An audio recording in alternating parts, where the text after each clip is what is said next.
नमस्कार. ही समोरची गाय बघताय. ही गाय घेऊन आज 18 दिवस झालेले आहेत. त्याला आम्ही याय करताना एबीचा रेडबुल वापरलेला.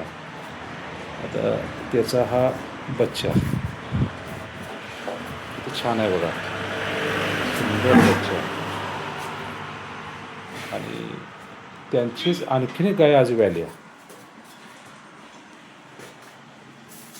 ही गाय आज व्यालेली आहे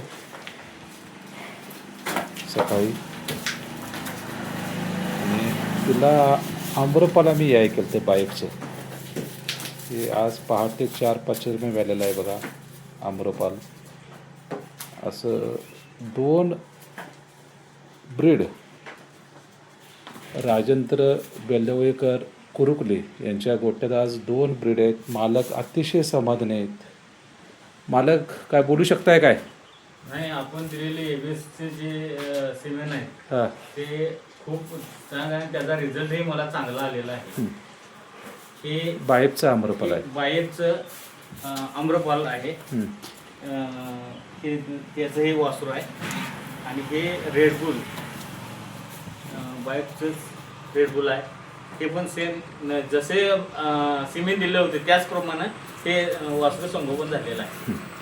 तुम्हाला असं ब्रीडिंगवर काम केल्यानंतर तुम्हाला जर का फरक वाढतोय का तुमच्या गायीमध्ये आणि झालेल्या बच्चांच्या मध्ये? नाही, बच्चा द्यावा असं वाटतच नाही. हे 2 असून मला पाळायची कपॅसिटी नसून सुद्धा ही चांगली बुल झाल्यामुळे मी ही स्वतःकडेच पाळणार आहे. बरं, आता जे तुमच्याकडे वासर झाल्यात हे गायींच्या पेक्षा शास्त्राला चांगली झाले काय गायींच्या सारखीच आहेत? गायीपेक्षा कितीतरी पटीने चांगले आहेत. बरं, मग बाकीच्या पशुपालकांना तुम्ही काय निरोप द्याल? बाकीच्या पशुपालकांना असं आहे की चांगल्या प्रकारचं सिमेंट वापरून तुम्ही चांगल्या कालवडी तयार कराव्यात, हेच मी पशुपालकांना आवाहन करतो. बरं, तुम्ही आता जे काम आम्ही करतोय त्याच्यावर तुम्ही समाधानी आहात का? अतिशय समाधानी आहे मी.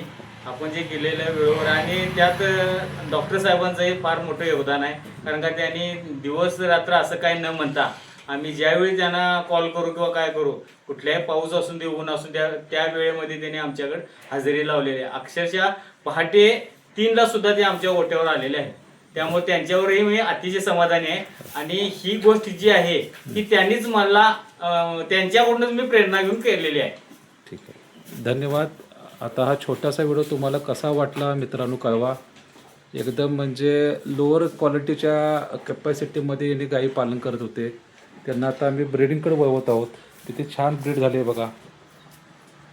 ठीक आहे, थँक्यू, धन्यवाद, आभारी आहे तुमचा.